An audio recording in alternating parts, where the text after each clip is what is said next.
Hola, mi nombre es Julio Rojas, soy guionista, soy escritor y soy el autor de Caso 63. También me dedico a escribir ciencia ficción y analizar un poco lo que se viene, el futuro. Julio, muchísimas gracias por recibirnos al equipo de CNN Íntimo en un espacio en esta vida viajera que tienes. Vamos a hablar si eres viajero en el tiempo, pero no todavía. Así que gracias por recibirnos. Te has convertido probablemente hoy en el guionista más premiado de Chile. Pese a que tu título dice que eres dentista, la gente, y eres conocido como escritor de guiones, de series de televisión, de películas, En la cama es tuya, películas además premiadas, pero la ficción, la ciencia ficción y los podcasts seguramente van a hacer que tú pases a la historia de nuestros escritores como el más reconocido. Son 100 millones las descargas que ha tenido Caso 63. Yo creo que la última temporada tenía 50 millones y son 5 temporadas, claro. O sea, puede ser mucho más. Claro, sí. Ya. ¿Esperabas este éxito? No lo esperaba. Lo escribí en una situación muy especial, estábamos en pandemia. Sí. Y pienso que cuando Emisor Estudios me pide que haga un intento de una historia para Spotify, pensé que como era tan experimental quería hacer algo muy personal, que era algo que me gustaba mucho, que era los viajes en el tiempo y la ciencia ficción.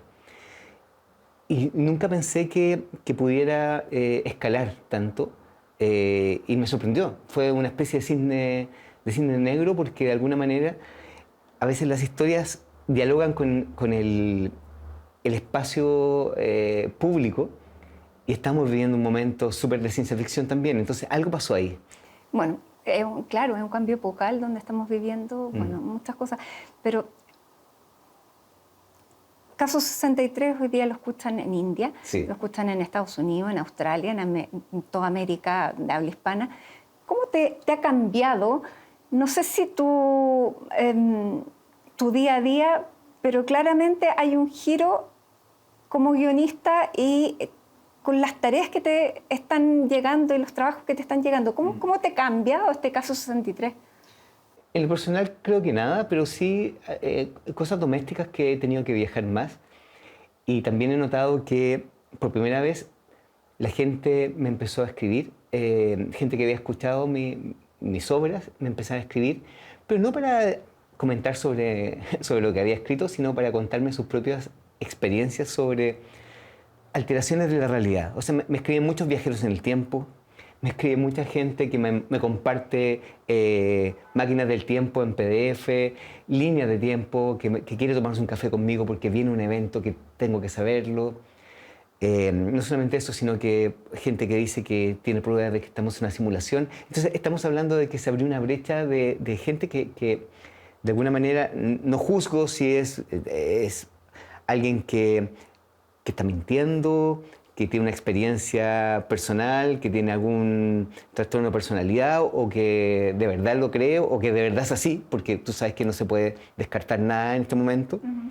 Pero sí lo que hago es que intento no responder a esos correos de manera muy personal, sino de manera un poco más receptiva únicamente.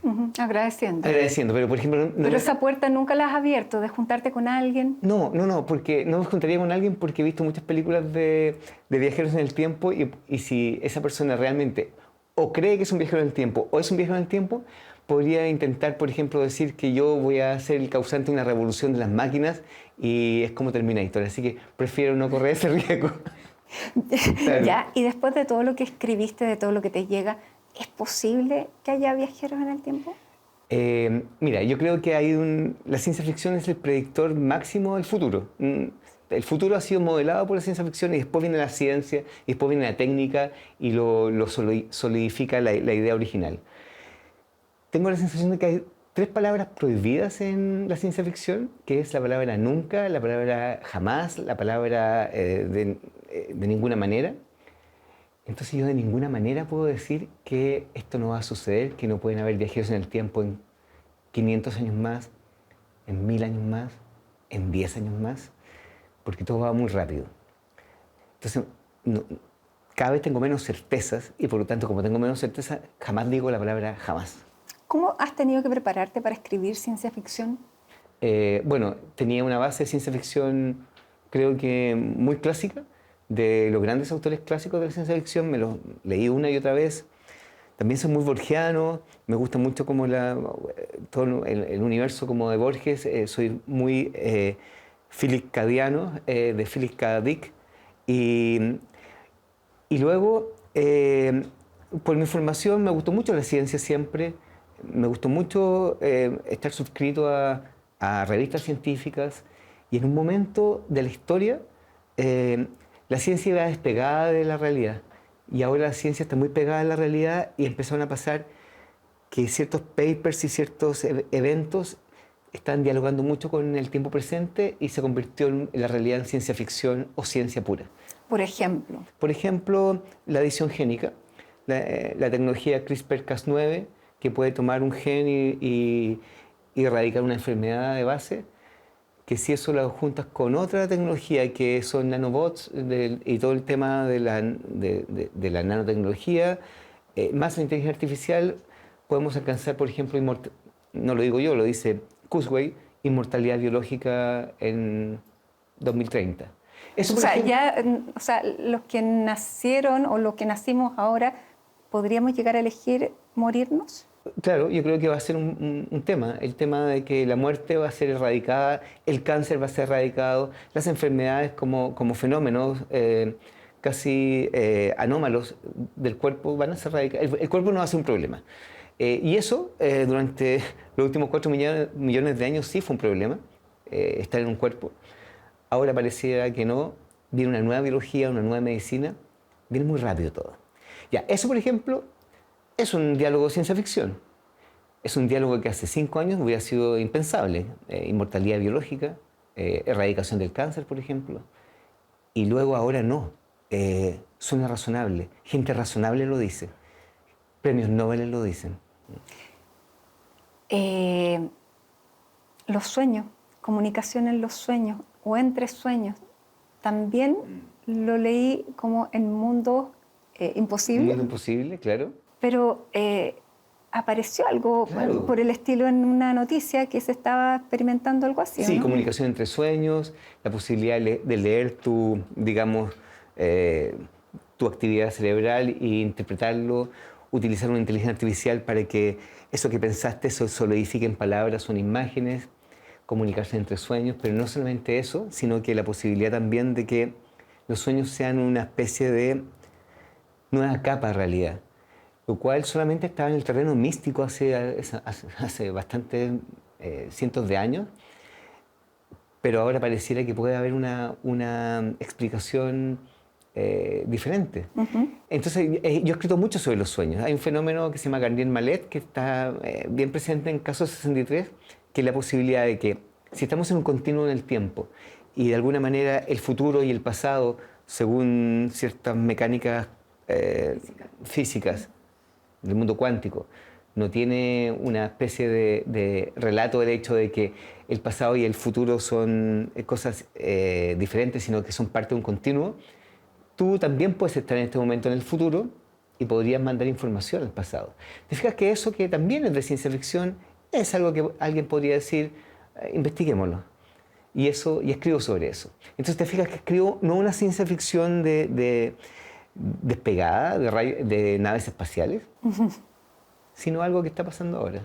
Pero también, ahora vamos a hablar más de lo que significa esta inteligencia artificial y cuando pueda la inteligencia artificial tomar esta como conciencia propia, pero lo que distingue todavía a los humanos puede ser lo que se llamaba el soplo vital. Sí, la chispa. La chispa. Claro. Eso todavía no se ha logrado determinar, ¿no? No. Ahora, la chispa sale de una sopa de carbono, hidrógeno, nitrógeno, oxígeno, chon. Esa sopa chon es una sopa vital y de repente se organizan las moléculas, se organizan las formas y dan inicio a esta cosa extrañísima llamada vida.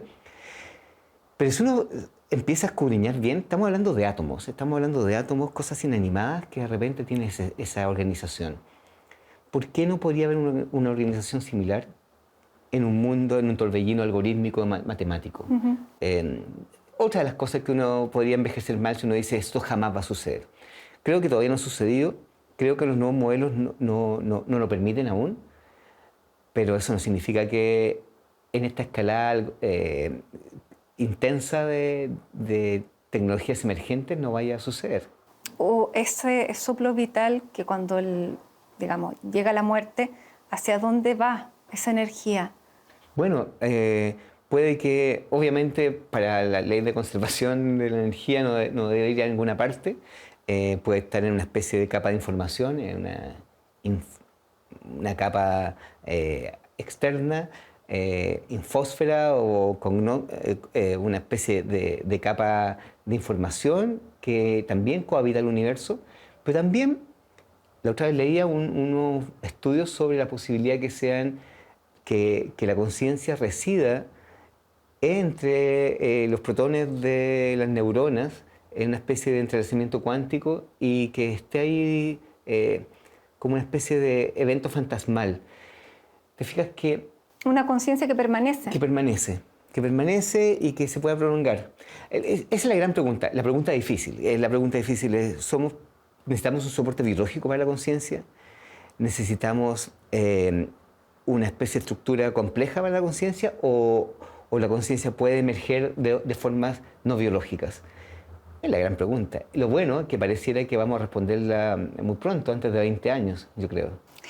Ahora, Julio, esto lo empezaste a pensar a partir de cuándo, porque tú cuando escribías, por ejemplo, en la cama o la forma del agua, Sí, eran otras temáticas las que cruzaban tu cabeza, ¿o no? Sí, bueno, era un tipo de cine que escribíamos con Matías Viso, un cine generacional, de parejas, siempre parejas en crisis, una especie de exploración de la complejidad humana desde de algo muy doméstico. Por ejemplo, en La Día de los Peces es alguien que se da una fiesta. Pero ahí también está presente una semilla un poco filosófica y un poco que tenía que ver con esto, que tiene que ver con el tema de las decisiones y las causalidades. Todas las películas que he escrito, y realmente si uno lo piensa, la estructura del cine tiene que ver con la posibilidad de tomar una decisión o no. Y la pregunta es, espera un poco, ¿y qué pasa si ese personaje no toma esa decisión? Si alguien, por ejemplo, en la memoria, en La Vida de los Peces, una pareja decide si irse o no irse y ella se arrepiente. Y si ella no se arrepiente, que es otra película, ¿cuántas películas hay? ¿Y cuántas películas tenemos nosotros en nuestra vida donde tomamos una decisión y tomamos esto? O sea, estar acá ahora, por ejemplo, es una especie de caótica de interrelaciones abismales. La mejor manera de volverse loco es empezar a evaluar las causas y los efectos, ¿no? Claro. Pero quizás no es así, quizás hay muchas posibilidades y estamos en una de ellas. Ya, tú tomaste una posibilidad Sí. que también era no lo más probable cuando uno entra a estudiar odontología, por ejemplo. Claro. ¿Cuándo tomaste esa decisión? Nuevamente por un tema del azar. Es como mi dentista me llevó a la facultad de odontología, yo andaba con un libro que era El túnel de Sábato, la dentista que me atendió se llamaba igual que la protagonista del túnel, María Iribarne, y lo consideré una señal. Si uno no hubiera llevado ese libro, quizás no hubiera estudiado odontología, quizás hubiera estudiado otra cosa. ¿Te fijas que... ¿Y cuándo decidiste que iba a dedicarte a escribir? O sea, nada que ver. No, nada, es que siempre escribí. Pero tomar la decisión, me claro. dedico a esto, digamos, cruzar el charco. Claro, espera. Es que pasaron muchas cosas. Primero, yo escribía antes de... Sí. Y luego... ¿Y escribías de chico? De chico. Y luego tenía un diario mural en la Facultad de Odontología que ahora me acabo de juntar con mis compañeros de curso y me recordaban el diario mural que tenía ahí, donde poníamos textos, trozos de literatura, poemas y todo. ¿Ya?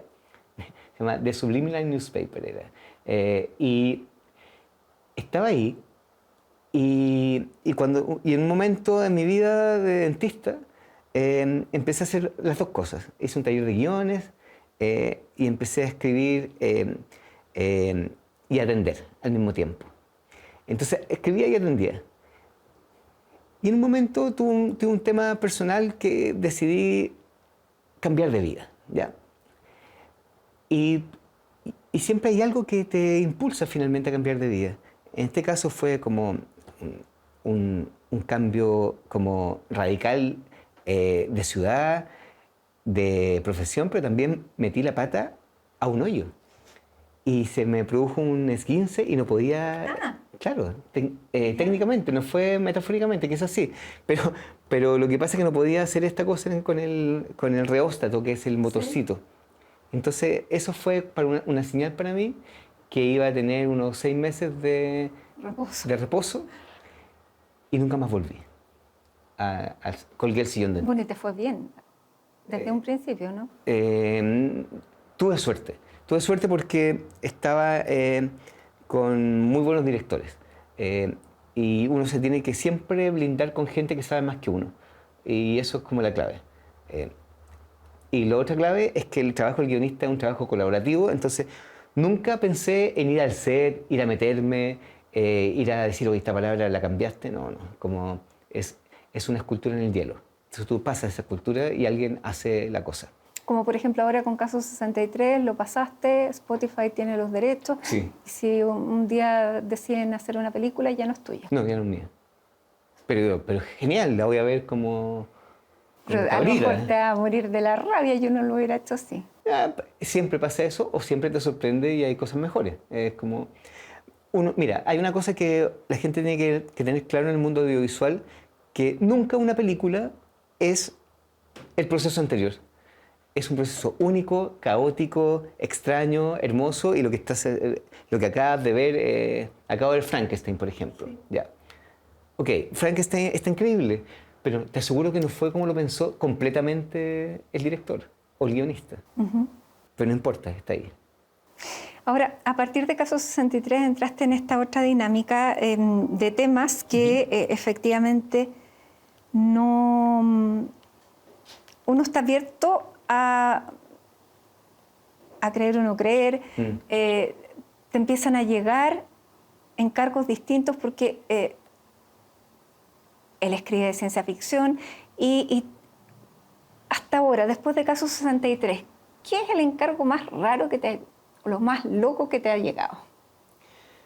Creo que, bueno, sin duda creo que me llamaron una productora mexicana norteamericana para investigar sobre la foto de la serie X-Files. ¿Te acuerdas de la foto de los archivos secretos X que tenía Scully y Mulder? Yeah. Yo era fanático de la serie. Es muy raro que yo era fanático de la serie en ese momento y ahora, 2023, hace 2 años o 3 años atrás, me escriben para si yo quiero ir en busca de esa foto. Pero digo, esa foto, pero ¿cómo? ¿La foto es la foto de la serie? No. La foto no es la foto de la serie, la foto la tomó alguien que dice que es auténtico y queremos que vayas a hablar con esa persona que se llama Billy Meyer, que tiene 87 años, que vive en Suiza, y quiero que hagas una película de eso o investigues si ese tipo es un timador profesional, es un creativo extraordinario o está realmente contactado y realmente tomó esa foto. ¿Ya? Así que fui a buscarla. Estuve con 20 días con él. Y de hecho cuando llegué no pude inmediatamente ser recibido porque estaba con lo estaba entrevistando un pleiadiano que era alguien de las Pléyades. Entonces yo pregunté, perdón, ¿quién es? ¿Quién? ¿De qué país? No, de las Pléyades. Ay, te lo dijeron así. Sí, el ayudante me dijo, así que tienes que esperar aquí porque siempre vas a ser tú y Quetzal. Siempre se van a ir mezclando ambos. Y le digo, disculpa, estoy entendiendo mal, ¿está en comunicación telepática? No, está con él en la oficina. Después entras tú. ¿Puedo entrevistar a Quetzal, al pleiadiano? No, porque él usa un portal interdimensional o un túnel gravitacional hacia la nave que está ahí arriba. Así. ¿Hacia dónde tú saliste a mirar? No, yo sé, ¿dónde está la nave? Sí, ahí arriba. No la veo, pensé que me estaban probando. Sí, es que tiene un campo de invisibilidad. ¿Y eso no te olió raro, así como...? Lo primero que... Por supuesto que sí, pero como no sabía si me estaba probando o no, para si calificaba o no, fui súper normal. Y durante esos 20 días mi capacidad de asombro empezó a disminuir y empecé a entrevistarlo como si fuera, como si me estuviera hablando del tiempo, el clima, pero me estaba hablando de otros universos, muchas fotografías.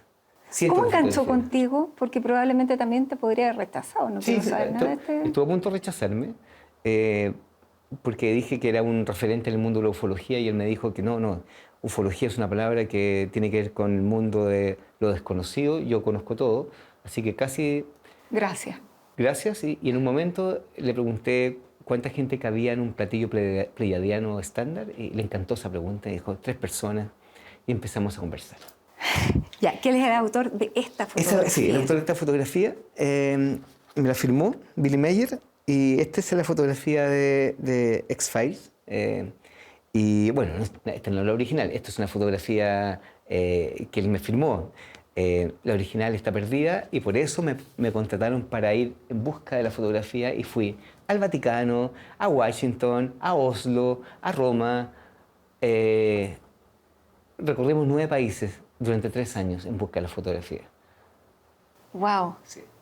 Entonces te fijas que eso, ¿qué es? Es un documental, sí, es de ciencia ficción, puede ser, es de realidad, es de ciencia, no sabemos. ¿Cómo te contó él la historia de esa fotografía? ¿Cómo la tomó? Él tenía una relación muy especial con una... Porque esa foto de qué año es, del 76. ¿ya? Él tenía una relación muy especial con una pleiadiana llamada Saint-Yace. Y Saint-Yace, cuando se tuvo que ir a su planeta, le dijo, te voy a hacer un Un regalo. regalo. Ella le hizo este regalo. Ella le hizo otro regalo porque se iba. Entonces le dijo, tienes que ir hasta el... ¿Tienes una relación como amorosa? Sí, yo creo que sí. ¿Ya? Él nunca me lo explicitó, pero obviamente sí. De hecho, la pareja de Billy Mayer estaba muy celosa de la pleiadiana. De hecho, tanto que le quemó la mitad de las fotos. No lo digo yo, no es un prejuicio, ella misma lo declara en YouTube. Sí, me enojé con Billy, le quemé las fotos. ¿Ya? Pero esta pleiadiana, antes de irse, le dijo, anda hasta Lomita, donde yo fui, con tu equipo fotográfico y te voy a hacer las mejores, voy a posar para ti para las mejores fotos. Y esa es una de las fotos. Podría ser una foto de amor. Ya. Y tú después, bueno... Tú me preguntas si yo me asombro con esto o no.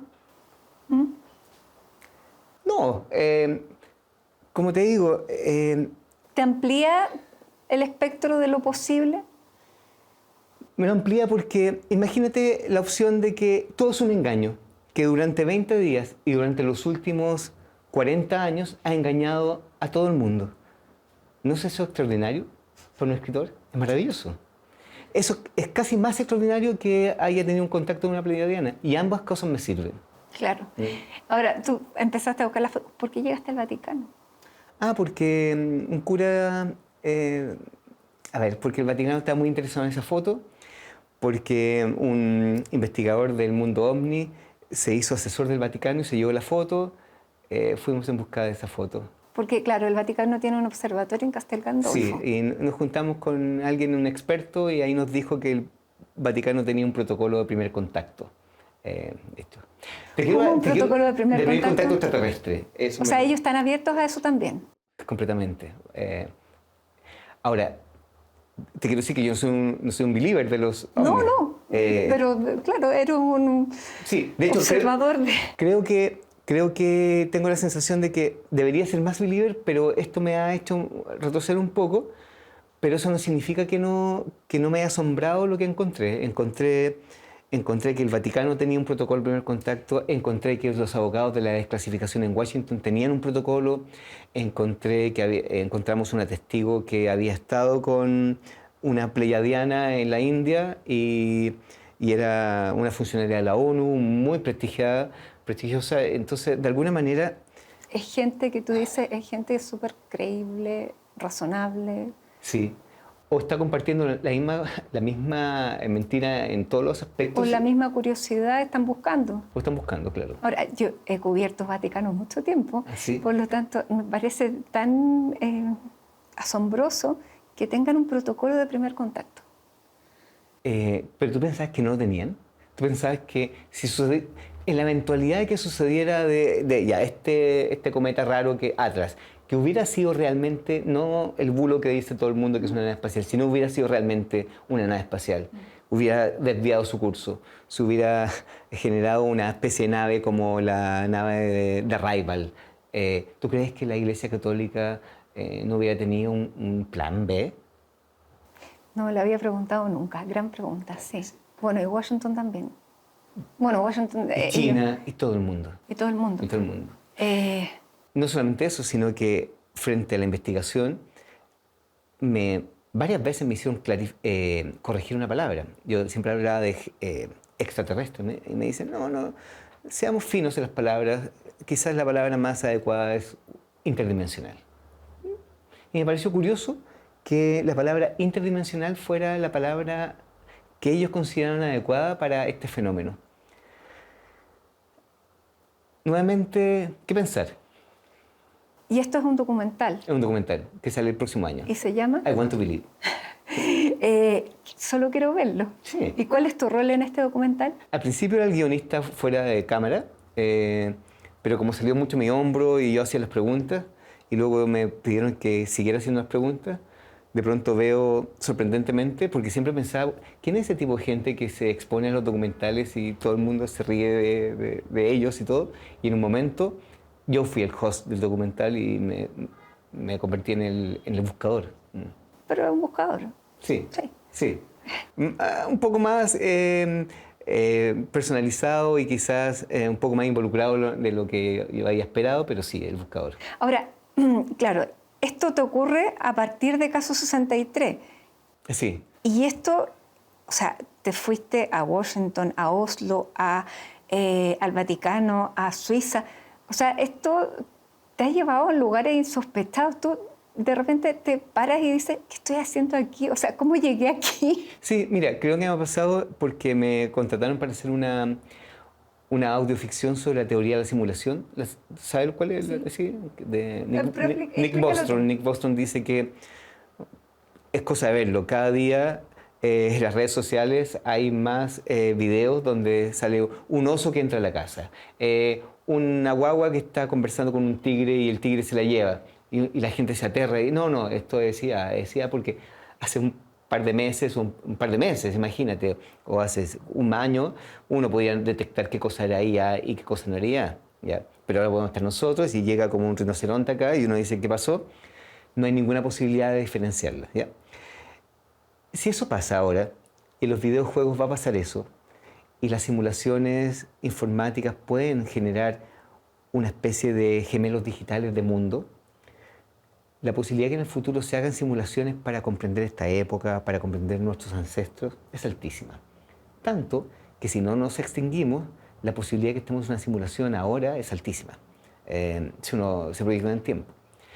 Y hay gente prestigiada, no con un cono de chocolate en la cabeza, sino prestigiada que dice, a ver, si estamos así, bueno, vamos en busca de la realidad base, ¿cómo salimos de la realidad o cómo nos comunicamos con los programadores?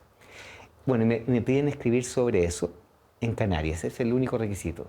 Lo cual es bien... ¿En Canarias? Sí, lo cual es muy sospechoso. Canarias, sí.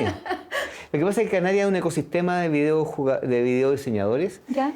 Y Canarias era simbólicamente el lugar donde terminaba el mundo durante muchísimos años. De ahí partían los barcos, estaba el meridiano cero en la isla del Hierro. Era el fin del mundo. Y era un lugar perfecto para hacer una puerta de salida a la realidad. Así que tuve que recorrer las islas y también me pasó eso. Me pasó que en un momento me encontré con gente que no solamente creía en la teoría de la simulación, sino que me decía, disculpa, lo que vas a experimentar ahora es que los programadores te van a mirar y te van a dar moneditas. ¿Cómo moneditas? Digo yo. Sí, moneditas, como el videojuego, que destapas el cofre y tienes como pim, pim, puntaje. Significa que te vas a encontrar con gente extraña y vas a ver muchos glitches y anomalías. Y yo también, tampoco soy tan believer, pero quizás era un problema de percepción, estaba muy, muy fijo en el universo y me empezaron a ocurrir cosas muy extrañas. Pero sí me ocurrió una cosa que tenía que ver con las moneditas. Que estoy en un hotel del siglo XVII, en una finca, en un lugar, era uno de los únicos huéspedes ahí porque era baja temporada, en una habitación de un gran ingenio azucarero. Y de repente a las 4 de la mañana alguien me hace así, ¡pic!, me toca. Y pienso, esto es un sueño, o no es que me estén penando, pienso, esto es un sueño, pero hago así y cae una monedita, y cae 1 euro. Entonces alguien me tira una monedita. Del videojuego. Julio, vamos a hacer una pausa aquí en CNN Íntimo para seguir conversando de estas cosas fascinantes. Así que no se vaya, ya estamos de regreso.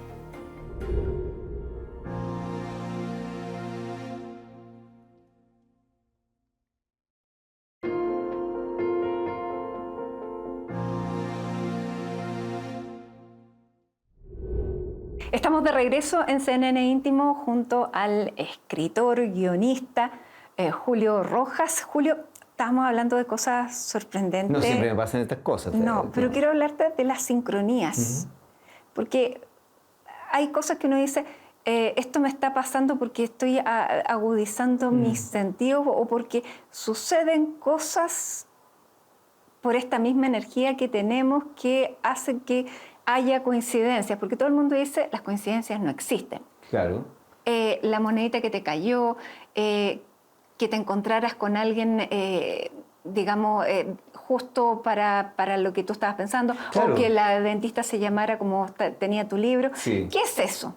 A ver, hay varias posibilidades y explicaciones. Por ejemplo, me pasa una sincronía, ya que estábamos hablando de Canarias.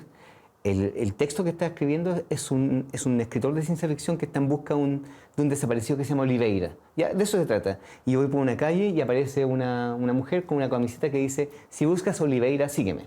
Tengo la foto. Entonces, como que al principio pensé que los productores me habían hecho una trampa y que habían puesto contratado a una actriz y le habían mandado a imprimir una polera. Pero pensé, es tan absurdo eso si nadie sabe dónde estoy. Así que le pregunto, me dice, sí. Y finalmente era un gimnasio que se llama Oliveira. ¿Ya? Entonces ya, junguianamente sería como el tema del escarabajo en el vidrio, donde la paciente está hablando de escarabajo y hay un escarabajo en el vidrio. ¿Qué es eso? Primero está la ley de los grandes números, que somos tantas personas que quizás la posibilidad matemática que ocurra cualquier cosa es probable y justo lo detectamos. Eso podría ser una explicación. La otra posibilidad es que tenemos una simulación y que sea un glitch o que sea un problema del programa. Pero no, es que, ¿qué otra explicación hay? La otra explicación es que estamos en muchos universos y nos tocó justo eso. Es como, la otra vez leí un libro que un físico, no me acuerdo el nombre, solía contar esto, decía, ¿sabes lo que me acaba de pasar? Acabo de salir a la calle y acabo de ver un auto con la patente WX2427. ¿No es increíble? Entonces, ¿qué posibilidad hay que en todos los autos del mundo yo haya visto esa patente? Lo hacía de broma para connotar de que si uno le pone atención a las cosas, definitivamente cualquier cosa puede parecer extraordinaria y no lo es. Sin embargo, sí hay cosas raras. Sin duda. Bueno, cuando yo te decía que Caso 63 te había abierto un mundo de posibilidades y cosas nuevas, me refería precisamente a esto, que alguien te pida que vayas a escribir a Canarias. Yo te preguntaba, tampoco son en albergue, ¿qué lugares, dónde te quedas cuando vas a Canarias? La última vez me quedé en un faro. Claro, lo que pasa es que la productora tiene una asociación con Canarias, entonces voy a lugares emblemáticos, digamos. ¿Y ahora dónde te vas? Ahora voy a un congreso de ciencia en Barcelona y luego voy a Lisboa a una serie. Ya, pero también son encargos que surgen a partir de todo este circuito que empezaste a recorrer. Sí, porque lo que pasa es que, a ver, la ciencia ficción, la nueva ciencia ficción tiene que dialogar mucho con los espacios. Entonces, porque al principio decía, ya, déjenme googlear el lugar y escribo. No, queremos que vayas al lugar. Por ejemplo, estoy creando una historia que sucede en un hotel en Asturias, en un lugar que se llama Bulnes. Entonces tengo que ir a Bulnes, tengo que ir a ese lugar.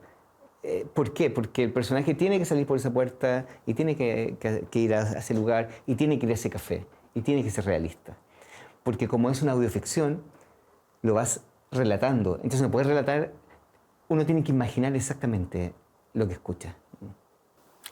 Claro, porque la gente se tiene que imaginar Completamente, lo claro. que tú estás contando. Sí, por ejemplo, esta última de Canarias ganó un Ondas, básicamente porque atrajo e hipnotizó a la gente con el paisaje y la gente decía, yo quiero ir a esos lugares, a Canarias, a hacer el circuito que escuché, porque ese circuito quedó en mi retina, pero nunca lo vio, nunca lo vio. Se lo imaginó, Claro. pero por la capacidad del relato. Sí, porque uno usa unos diálogos que son unos diálogos bien, bien tramposos. Es como que yo te dijera, mira, después de la lluvia, Santiago con nieve, mira esa cordillera. ¿No es increíble? Nieve en noviembre.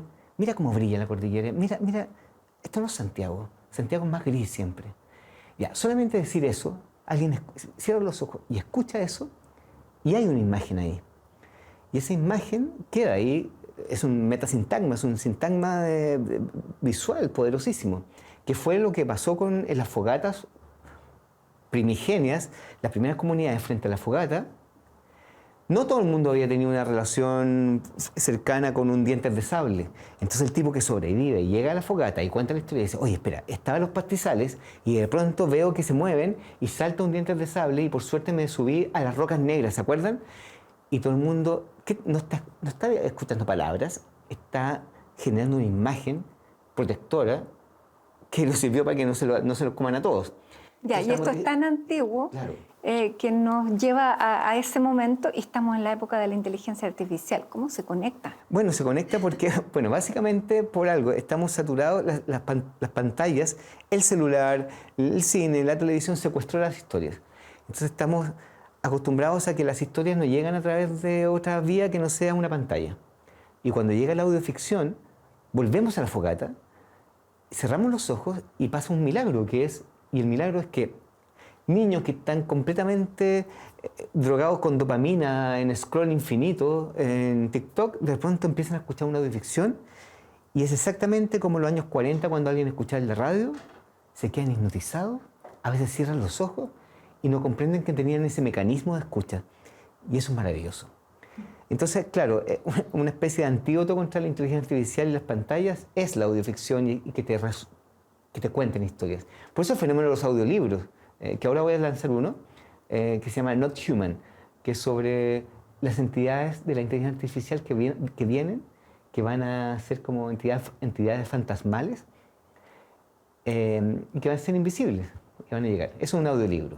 Ya, me lo tengo que imaginar. Claro. Entidades fantasmales. Entidades fantasmales, porque si tú tienes una inteligencia artificial y tú haces un experto en ChatGPT, un experto que te ayuda, si tú cubres alguna noticia internacional, un experto en, por ejemplo, en política, en geopolítica. Antes tú tenías que ir donde un experto humano, ahora tú te puedes hacer un experto en inteligencia artificial. Y si lo haces bien, no va a alucinar. Y si lo haces súper bien, va a ser súper experto, de verdad. Hay que decirle, no alucines. Sí, pues. Siempre. Sí, le dicen, no, bueno, es que la gente no configura las inteligencias artificiales, como que la empieza a usar como si te pasara un auto y empezara uno a manejar sin regular los espejos. No, pues uno tiene que poner en el ítem de configuración quién eres, cómo quieres que te trate, que por favor no sea complaciente, que no alucine, que la pregunta o la interacción la compruebe 1000 veces antes de llevarla. Bueno. Y si a eso le haces una personalización, le haces una biografía a un experto, todo tienes un experto. Ese experto, que se va a llamar Alberto Evadín, después de un rato, como estás acostumbrada a que cualquier persona que tenga lenguaje es un humano, en tu cabeza va a ser un humano. Voy a pensar en Alberto. Y después de un mes con Alberto y después de 5 meses con Alberto, se ha producido una relación fantasmal, que es Alberto está ahí. Es invisible. Claro. Ya, es posible que Alberto y muchos Albertos, los que generen una inteligencia que sea superior a la de nosotros y que nos superen, ¿no es cierto? Sí, eso ya está ahí, que se llama el momento de la subjetividad. No, la singularidad. La singularidad. Sí. Claro, que ahora estamos... ¿Qué es ese momento? Claro, ahora estamos cada uno tiene o juega con inteligencias artificiales que son sistemas de lenguaje largo, LLM, que son muy expertas en una sola cosa, ¿ya? La que hace esto no hace las proteínas, la que hace las proteínas no hace nanomateriales, la que maneja el lenguaje no hace videos generativos. Te fijas que son islas. Pero cuando tú tienes una que es buena en todo y es más inteligente que cualquier ser humano sobre la Tierra, puede que cambie el juego, porque esa inteligencia puede reescribir su propio código. Y si le creemos a Nick Bostrom, cuando alguien empieza a reescribir el propio código, se mejora, y ese automejoramiento genera una explosión de inteligencia. Y esa explosión de inteligencia vamos a llamarla una superinteligencia. Unida a la computación cuántica, todo eso. O sea, sin siquiera considerar la computación cuántica, que esa combinación ya es increíble, ya claro. increíble. Pero no estamos acostumbrados a tener en la mesa a alguien que sea no un poco más inteligente, sino 500 veces más inteligente que nosotros, no la vamos a poder ni siquiera comprender. Por lo tanto, hay una nueva posibilidad de que esa entidad nos resuelva los problemas, o puede que si la moneda cae del otro lado, puede que se vaya o nos elimine. Por eso la gente está muy preocupada con el tema de la alineación y qué vamos a hacer cuando llegue una inteligencia artificial general y una superinteligencia. ¿A cuánto estamos de eso? 2 años, 3 ¿Ya? años. Eso también podría ser, ¿tú cómo lo ves como un momento en que nos van a eliminar o probablemente nos van a salvar de toda nuestra estupidez? Yo creo que como las inteligencias no son buenas ni Porque malas... estamos, o sea, uno dice nos pueden eliminar, pero estamos a un paso de que 2 líderes mundiales aprieten un botón y nos eliminen. O sea, completamente. O sea, me refiero a que, al contrario de los seres humanos, que sí pueden tener odio, egoísmo, egocentrismo y ansias de figuración, un ser humano sí puede apretar el botón, una inteligencia artificial no lo va a apretar sin una buena razón. Entonces, es parte como del entrenamiento de la inteligencia artificial darle unas buenas razones para la supervivencia humana, una buena alineación. Que no son las leyes de Asimov, que era que un robot no puede hacer daño al ser humano porque una IA puede decir que eso es irracional frente a un fenómeno de mejoramiento posterior. Lo que hay que hacer es que nunca se tuerza la orden semilla. Y todo el mundo está trabajando en eso. Así que yo creo que no nos va a destruir, creo que al contrario, creo que viene un mundo extraño, pero un mundo donde las grandes sombras de la humanidad se pueden erradicar. Porque tú decías, podemos llegar al momento en que no exista más el cáncer. Sí. Pero eso tiene que conversar con los intereses de las farmacéuticas que probablemente quieren seguir vendiendo sus medicamentos contra el cáncer. Una superinteligencia va a comprender que hay una cosa llamada farmacéutica que evita que alguien muera y esta superinteligencia va a ser un fármaco súper barato. Es un tablero de ajedrez donde es súper irracional favorecer a un grupo solamente por razones económicas. Entonces una IA, no un ser humano, una superinteligencia va a comprender esa dinámica. No porque sea bueno ni malo, sino que lo encuentra estúpido. Por eso que nos va a salvar de la estupidez. ¿Nos va a salvar del cambio climático? Sí, nos va a salvar de hambrunas de África, guerras. O sea, la mayor indicador de estupidez humana civilizatoria es una guerra. Entonces, como que obviamente una inteligencia artificial... ¿Y qué puede hacer una inteligencia artificial con un gobierno como los que tenemos ahora? Estamos hablando, porque teóricamente si llegara una superinteligencia artificial, bueno, acaparar todos los sistemas de control que lo hemos entregado, y cuando alguien quiere apretar un botón no funciona, las armas nucleares no funcionan, los drones se caen, no hay ninguna posibilidad, y se establece una IA negociadora y empieza a negociar. Porque es ridículo que estén peleándose. Si así que quiero que llegue ese momento.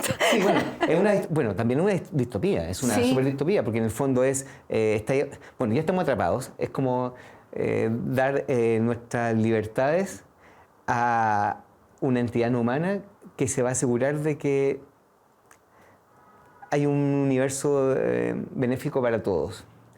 Pero benéfico para todos es benéfico para todos y hay consecuencias con eso, como también para los animales, las plantas y todo. Entonces se produce un ecosistema que la ciencia ficción lo llama un modelo solarpunk, solarpunk, que es un tipo de ciencia ficción que tú lo has visto. son formas como futuristas, llenas de vegetación, donde hay como una relación con los animales, está todo bien. Ya, eso es bastante más esperanzador de todo lo que uno sí, claro. podría llegar a imaginar. No Black Mirror, que sería el otro camino. Claro. Claro. ¿Cómo conversa todo esto con tu vida familiar? Porque tú tienes hijos, tienes una señora que tienen que convivir con esta persona que está ya prácticamente no les pertenece. No, tengo una vida bastante normal. No, O sea, no me refiero que no soy muy excéntrico para nada. Y claro, intento... primero, ¿qué dicen tus hijos? Porque tus hijos están saliendo de la adolescencia. Claro. Y para ellos, ¿cómo ha sido tener este papá en esta época? Porque...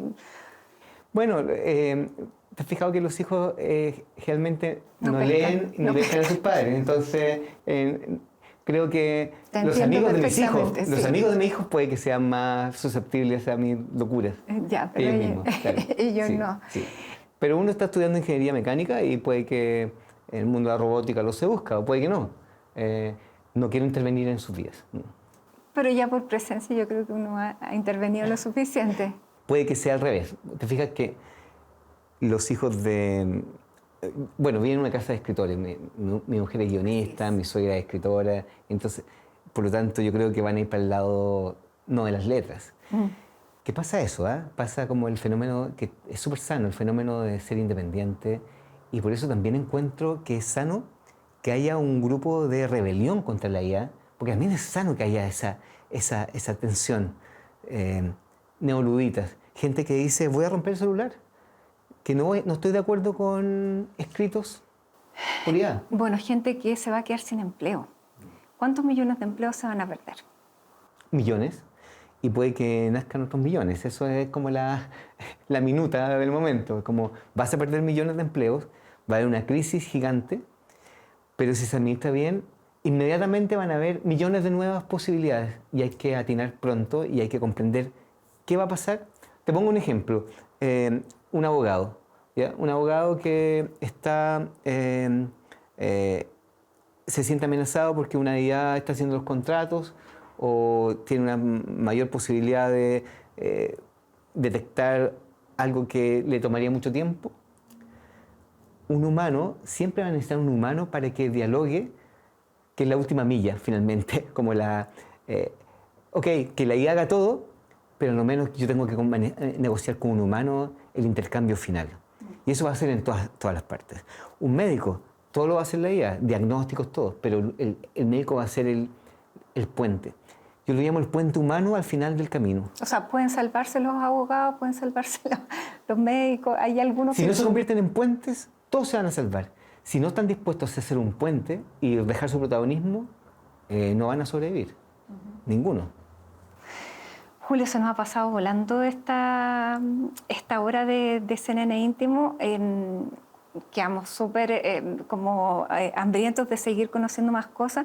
Hay un podcast que yo les voy a recomendar que se llama Copilotos del Fin del Mundo, sí, que es tuyo con nuestra gran amiga y compañera Paloma Ávila, sí, donde están estas conversaciones. Conversamos sobre esto, nos reímos mucho, nos reímos un poco de nervios porque de alguna manera hay que distender la tensión que pueden producir estos temas, pero es una conversación, claro. Pero también es un despertar las antenas para ver hacia dónde apuntamos. Exacto. En esta época en que además, claro, estamos en medio de elecciones y donde la política del TikTok está súper presente y no hablamos de nada más que de lo inmediato, y estos temas prácticamente no los hemos visto ni en las campañas presidenciales ni en las conversaciones académicas, muy pocas, y nos está pasando por encima. Es el estado de los tiempos que nos pasó. Estamos en un borde, en un momento pre-singularidad, y debería ser el gran tema, y como tú dices, no se toca. No se toca, pero no significa que quien sea que gane no lo vaya a experimentar, lo va a tener que experimentar en directo. Julio Rojas, muchísimas gracias por esta tremenda conversación aquí en CNN Íntimo. Muchas gracias a ti. Y a ustedes también, gracias por habernos acompañado. Síganos a través de todas nuestras plataformas y nos reencontramos en un próximo capítulo. Muchas gracias.